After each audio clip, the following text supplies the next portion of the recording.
I think my biggest thing that I do personally to help, so I coach a lot of these managers as well.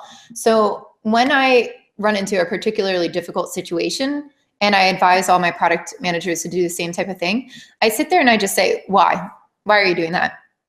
Why are you doing that? And like, I ask this question over and over again until people get slightly frustrated with me, because at the end of the day, they do come up with the why. Like, they know what the why is. And sometimes you find that the why is because the CEO told me to do it, right? And now you know at least why, and that's good. It's out in the open. We know why it came down. We can deal with it.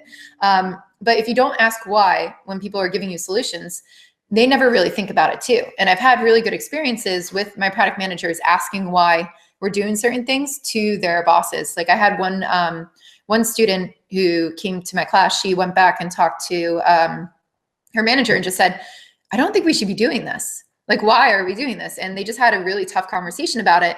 And at the end of the day, it took like a month, but her manager was like, yeah, you're right. We really shouldn't be doing this. Like, it's not the most important thing for us to do.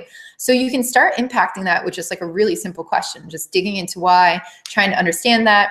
I've had a lot of, I'd say more junior product managers come to me frustrated saying, I'm never allowed to focus on the problem. And I said, why aren't you allowed to focus on the problem?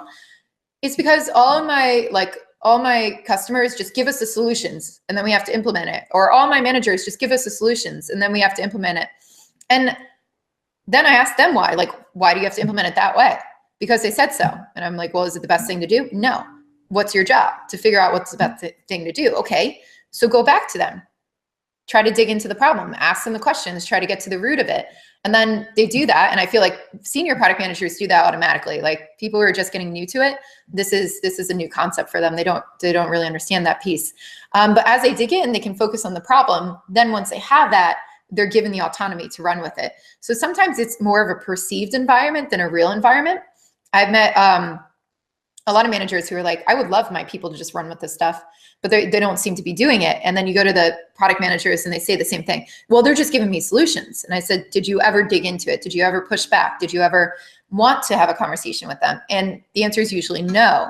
And when they start doing that, they find that their managers are actually really amenable to them focusing on the goals, digging out the problem, trying something new.